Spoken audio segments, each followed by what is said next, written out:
होलिका अगर बुरी थी तो पूजते क्यों हैं, और अगर अच्छी थी तो जलाते क्यों हैं? इन दो बातों में फर्क तो बताइए।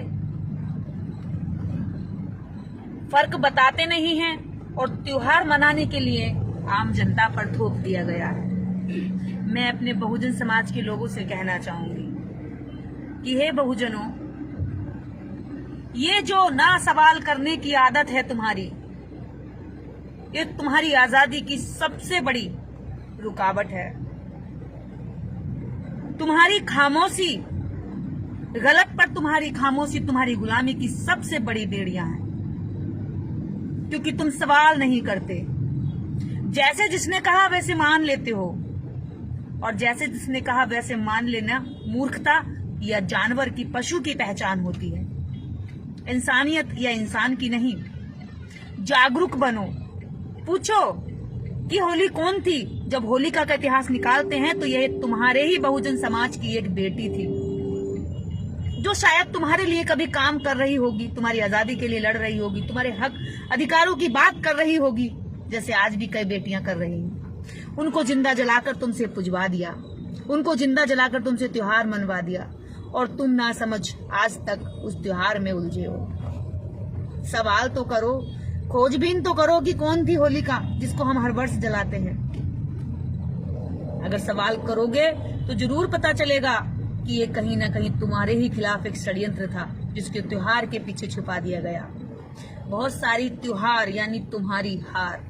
त्योहार मतलब त्यो मतलब तुम्हारी, हार मतलब हार। इसी को तुम्हारी हार कहा गया है। और जहां जहां तुम्हारी हार हुई है, वहां वहां तुम्हारे दुश्मन ने त्योहार मनाया है। वो त्योहार मनाए तुम्हारी हार पर तो जमता है कि ठीक है कि वो त्योहार मना रहा है, क्योंकि उसने तुम्हें हराया है। लेकिन तुम हारने के बाद तुम उनकी जीत का जश्न क्यों मना रहे हो? एक हारने वाला मैंने कभी नहीं देखा।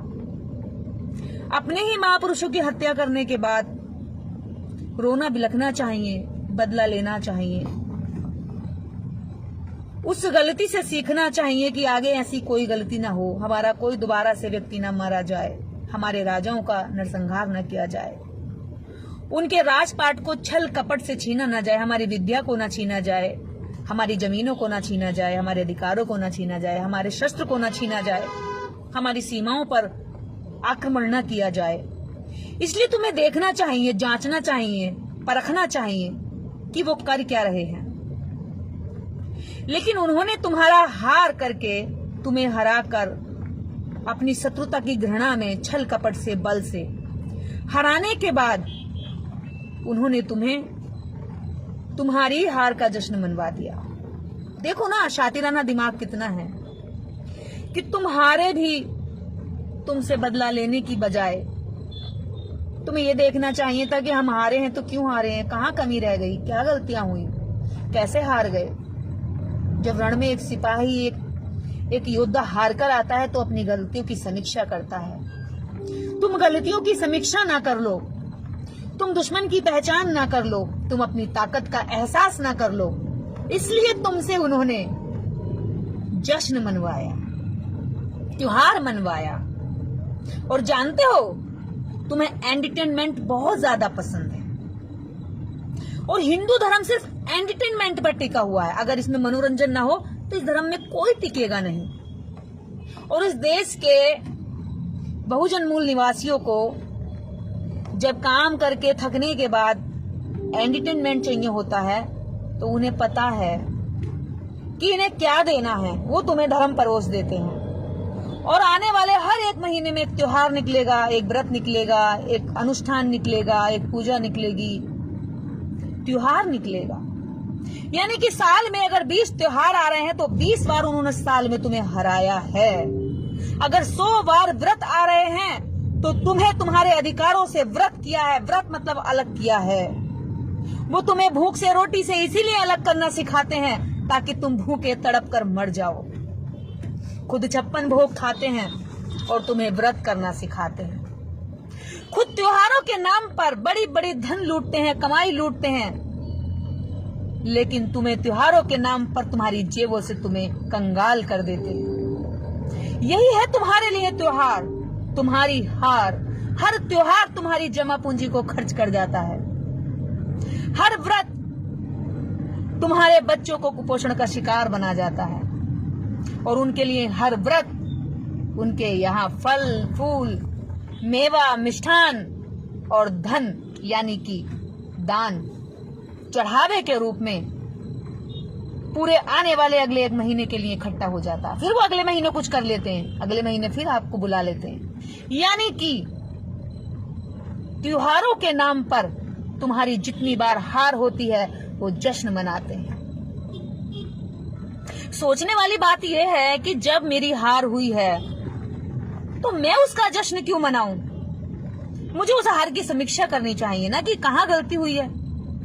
लेकिन तुम भी जश्न मनाने निकल पड़ते हो लेके ढोल धमाके। यही है तुम्हारी मानसिक गुलामी, यही है तुम्हारा मानसिक वह कमजोरी जिसके कारण इस समाज में अनेकों महापुरुषों ने अपना जीवन लगा दिया। संघर्ष कर करके अंतिम समय तक तुम्हें सिखाने समझाने पढ़ाने और आगे बढ़ाने में अपने जीवन की ऊर्जा लगाते रहे।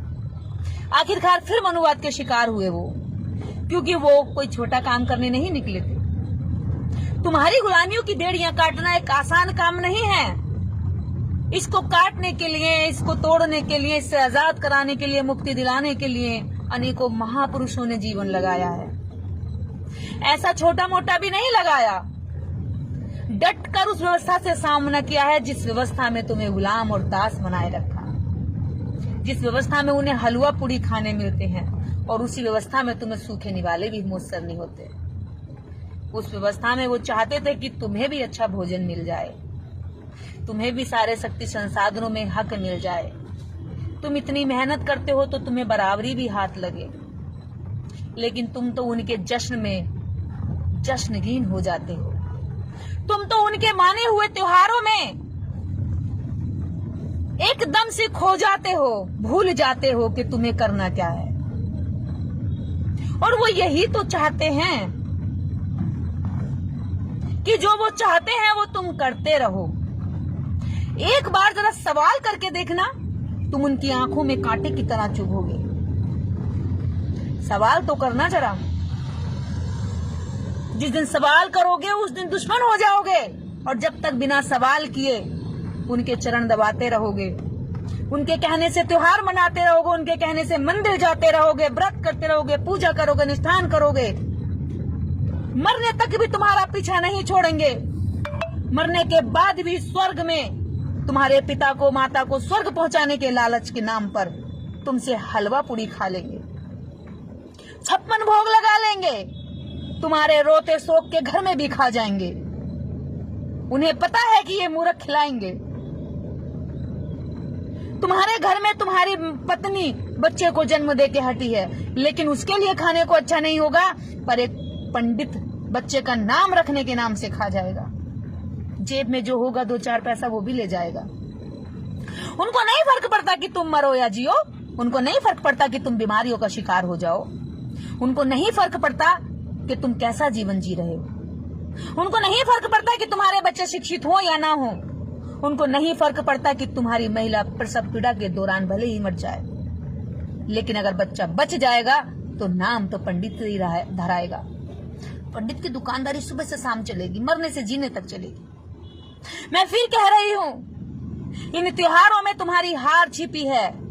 जिस दिन इन त्योहारों की व्याख्या करने लगोगे, पढ़ने लगोगे, इसके पीछे झांकने लगोगे, इसके पीछे का सच जानने लगोगे, तो तुम्हें पता चलेगा कि उसमें तुम्हारा गौरवशाली इतिहास दबा है, जिसको उन्होंने काले पन्नों के नीचे दबा दिया। उन्हें पता था कि अगर इनको बता दिया कि ये लड़ाकू कौम है तो ये फिर लड़ बैठेगी।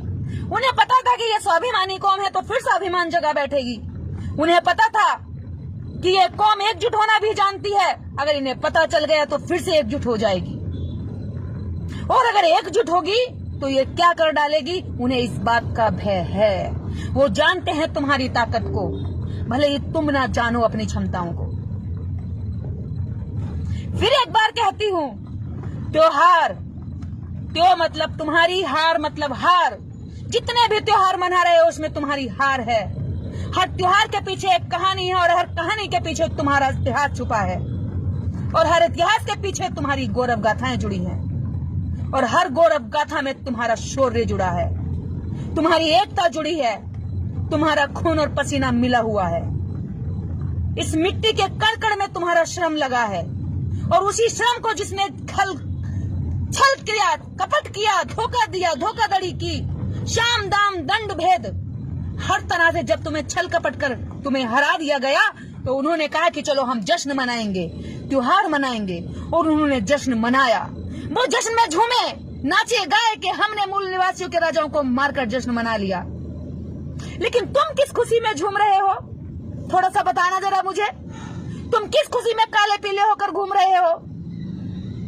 होलिका कोई और नहीं, होलिका तुम्हारे ही समाज की एक वीरांगना थी, एक वीर महिला थी, एक ऐसी वीर महिला जिसने व्यवस्था के आगे घुटने नहीं टेके। उसने कहा मरना मंजूर है लेकिन तुम्हारे आगे मैं घुटने नहीं टेकूंगी। क्या अपनी बेटियों के मरने पर कोई जश्न मनाता है? तुम्हें जरा भी लज्जा नहीं आती? क्या यह सभ्य समाज और तुम्हारे संस्कारों के प्रतिकूल है? अगर तुम्हें लगता है कि अपनी बेटियों को जलाकर जश्न मनाना चाहिए तो होली मनाना। एक उंगली जलने पर भी तकलीफ होती है, तुम अपनी जिंदी बेटियों को जलाने की कल्पनाओं में जश्न मनाते हो। ये शर्म की बात है। तुम्हारे बच्चे तालियां बजाते हैं, इससे सीधा सीधा पता चलता है जब तुम्हारे घर की महिलाओं को जलाया जाएगा तो तुम्हारे बच्चे विरोध नहीं करेंगे क्योंकि उन्होंने बचपन से एक औरत के जलने का जश्न मनाया है।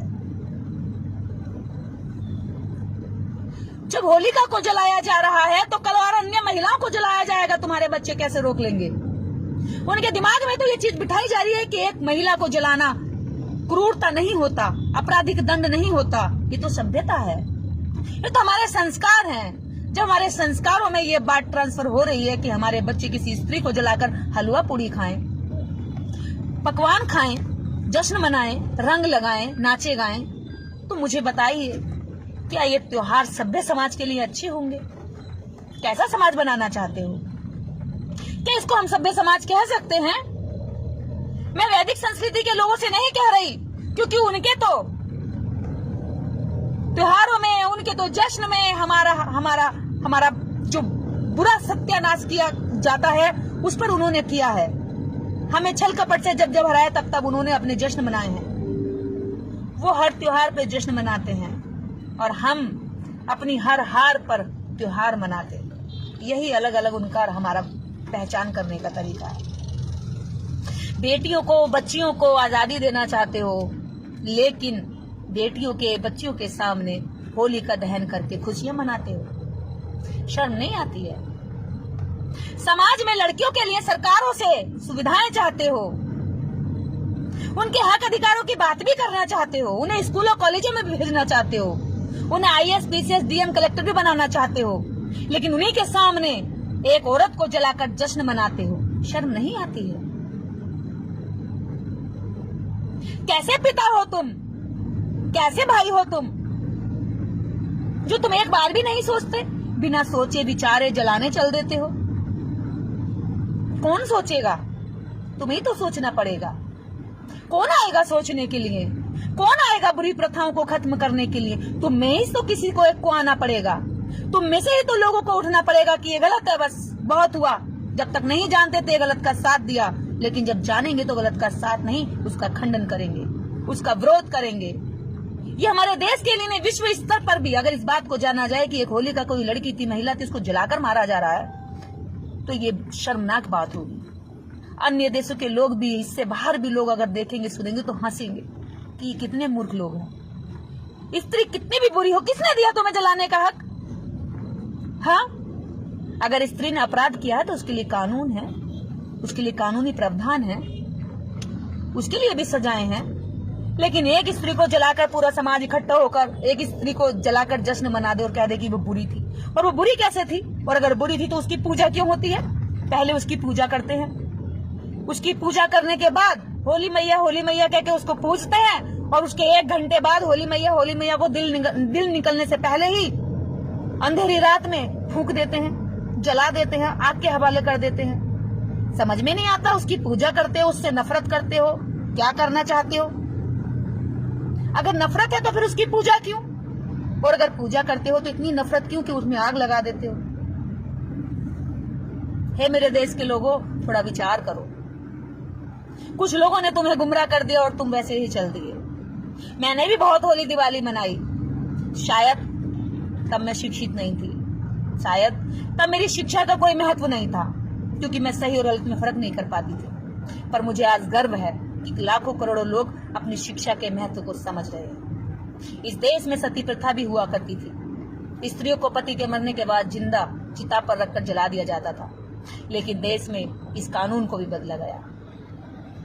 अगर प्रथाएं गलत हैं, अमानवीय हैं और मानव हित में नहीं है, तो वो प्रथाएं बदलनी चाहिए। इसको भारतीय संविधान भी कहता है, इसको कानून भी कहता है। प्रथाएं वो होनी चाहिए जो तर्क संगत हो। प्रथाएं, संस्कृति, सभ्यताएं वो होनी चाहिए जो मानवीय हित में हो, जो हमारी बुद्धि की कसौटी पर खरी उतरती हो। जो बातें, जो त्योहार हमारी बुद्धि की कसौटी पर तनिक भी खरे नहीं उतरते हो, तो उनको हम क्यों मनाएं और अपने बच्चों को क्यों बताएं? थोड़ा तो विचार करो। कौन विचार करेगा? आप ही तो करोगे। जिस समाज में बुराइयां होती हैं, उसी समाज में अच्छाइयों को निकलना पड़ता है। जिस समाज में कुप्रथाएं का चलन फैल जाता है, उसी समाज में कुछ अच्छे लोगों को हिम्मत करके उसका विरोध करना पड़ता है, क्योंकि सब में इतनी क्षमता नहीं होती। लेकिन मुझे लगता है जितने लोग मुझे सुनते हैं, शायद उनमें है कुछ क्षमता जो बदलने की हिम्मत रखते हैं। इसी के साथ जय भीम, जय भारत। अपनी बेटियों को सुरक्षा चाहते हो तो होलिका दहन बंद करो। ये सभ्य समाज के लिए बिल्कुल गलत है। अपना ध्यान रखें।